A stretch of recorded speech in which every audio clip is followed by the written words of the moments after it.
Hi guys, this is my power supply. Hang on a moment.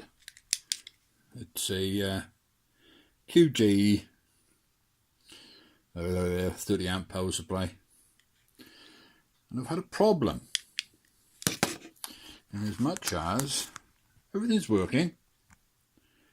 These two terminals here had no output on them, so I just thought I'd take the cover off and have a little look-see. Apart from being very, very dusty, not too bad. But let me see if I can get in by here and show you what's happened. I don't know if it's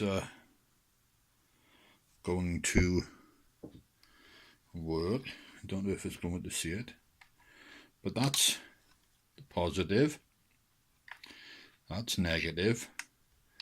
And what they did was put a link between negative, and she's burnt out. I do apologize for the focus. As you can see, that's the result. So simple fix, simple cure. There you go. A nice easy one, nice simple one, and a little change of the shack around here. I've now got a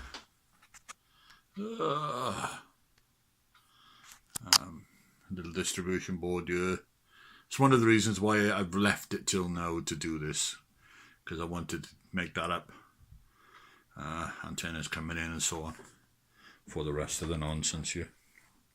And we have a nice overhead light, new camera.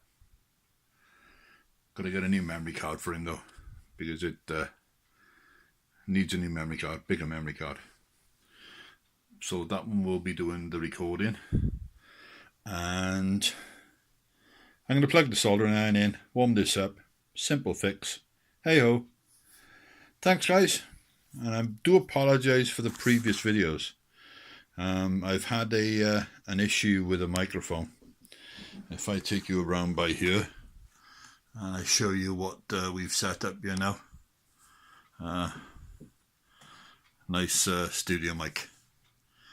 Does work, just haven't got around. I will redo those other videos, read the ICOM and the project updates. So there you go guys. I apologize profusely. I had the microphone go down and I did not know. A friend of mine pointed it out to me, and we'll be using this one from now on. Okay, 7-3s, and have a nice day wherever you are. Bye bye.